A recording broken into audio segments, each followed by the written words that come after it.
Salut tout le monde et bienvenue dans ce deuxième épisode du club de lecture. Durant cette période de fête, j'ai pensé vous parler d'un sujet intéressant qui est le fait de donner. Pour répondre à une question assez récurrente dans notre vie, faut-il donner plus que ce qu'on reçoit, moins ou exactement pareil? Et pour répondre à cette question, j'ai récemment lu ce livre Donner et prendre d'Adam Grant, où il défend l'idée que les gens qui donnent plus ont plus de chances de réussir. Il y a deux questions principales dans ce livre auxquelles nous allons essayer de répondre. La première, c'est pourquoi le fait de donner contribue-t-il plus à la réussite? Et la deuxième, c'est quand et comment donner pour ne pas être exploité par les autres.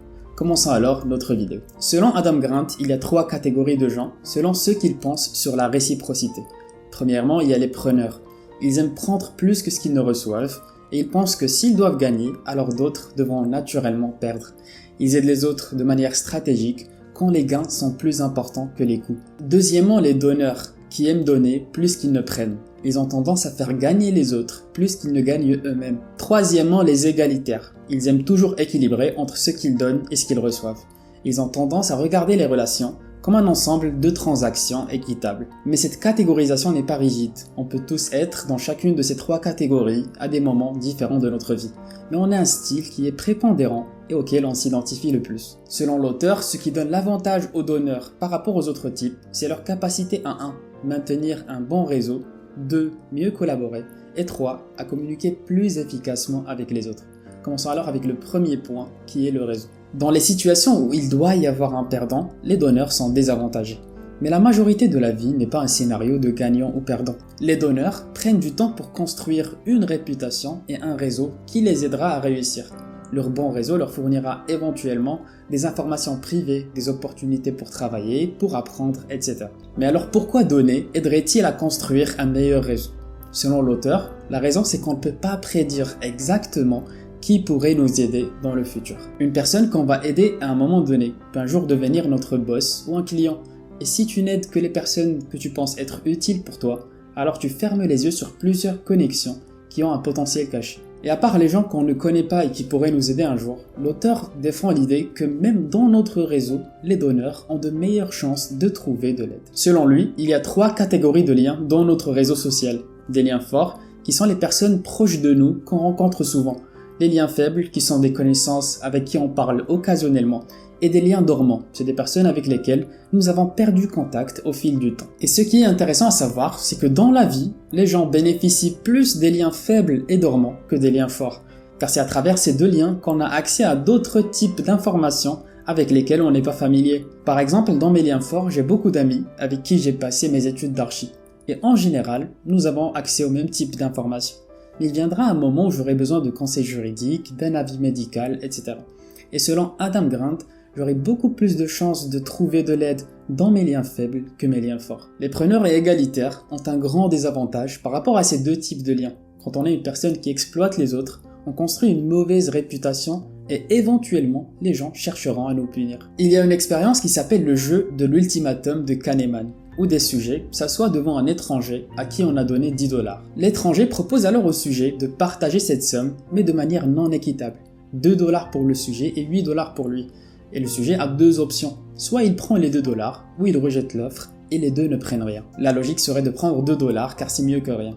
Mais la majorité des sujets rejettent l'offre et préfèrent que l'étranger ne prenne rien du tout. Car les gens ont tendance à vouloir punir les mauvais comportements, même s'ils doivent sacrifier quelque chose. Et c'est ce qui arrive éventuellement aux preneurs. Et d'un autre côté, pour les égalitaires, la nature de la relation un peu transactionnelle qu'ils avaient avec les liens faibles et dormants fait qu'ils ne ressentent pas de lien amical fort et ils se sentent inconfortables de leur demander de l'aide. Par contre, les donneurs ont un avantage majeur. Ils ont toujours aidé les autres, alors ils sont bien accueillis par tout le monde. Et vu que la majorité des gens sont des gens justes, alors ils préfèrent récompenser ces donneurs qui ont cette réputation de générosité. Ensuite, le deuxième point, c'est que les donneurs collaborent mieux avec les autres. Les donneurs sont des personnes qui font passer l'intérêt du groupe en premier. Alors éventuellement, ils gagnent le respect et la confiance de leurs collaborateurs. Et les gens se sentent plus confortables à partager les idées et à collaborer avec eux. À l'inverse, les preneurs ont tendance à se considérer comme supérieurs aux autres et voient la collaboration comme une possibilité d'être exploitée. Quand un preneur propose une idée, l'envie de punir peut pousser les autres membres à discréditer celle-ci ou juste à être sceptique par rapport aux intentions de la personne. Le troisième point, c'est que les donneurs communiquent mieux. Selon Adam Grant, il y a deux types de communication. Une communication puissante et impuissante. La communication puissante est celle où on essaie d'établir une dominance et les preneurs sont attirés par ce type où on parle de manière forte avec un langage corporel accentué. Tandis que la communication impuissante essaie plutôt d'établir un prestige ou une admiration. Et les donneurs sont attirés par ce type où on parle calmement, on exprime notre doute et notre vulnérabilité en utilisant des termes comme je pense, peut-être que je me trompe, etc. La communication puissante peut être efficace des fois, mais entre les deux, la communication impuissante l'est plus, car les gens sont de nature sceptique par rapport à nos intentions.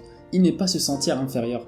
Donc, en montrant leur vulnérabilité, les donneurs deviennent plus approchables et les gens sont plus empathiques avec eux. Les meilleurs vendeurs, par exemple, ne sont pas ceux qui entretiennent une communication puissante et qui essaient à tout prix de vous vendre des produits, mais ceux qui essaient les gens à trouver des solutions à leurs problèmes.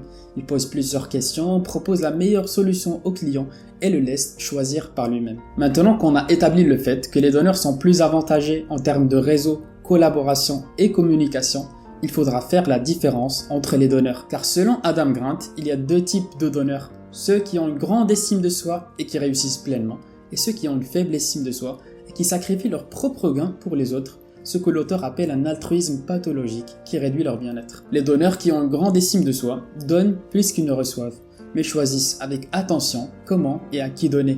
Ils sont ambitieux et veulent atteindre leurs objectifs. Ils veulent que les autres gagnent, mais que eux aussi gagnent. Une étude a montré que les gens qui donnent moyennement sont aussi heureux, voire plus heureux que les gens qui donnent beaucoup ou qui ne donnent pas. Les adultes qui se portent volontaires entre 100 et 800 heures par an sont plus heureux et plus satisfaits que ceux qui se portent volontaires plus de 800 heures par an. Les donneurs qui ont une grande estime de soi ont aussi tendance à demander de l'aide quand ils en ont besoin, contrairement à ceux qui ont une faible estime de soi, et ça leur permet de trouver l'aide nécessaire pour déstresser et se recharger mentalement. Mais alors comment faire pour donner seulement aux personnes qui méritent ? Selon l'auteur, il y a deux techniques efficaces à essayer. La première, c'est de détecter les preneurs. Il faut commencer par faire une distinction entre une personne agréable et un donneur.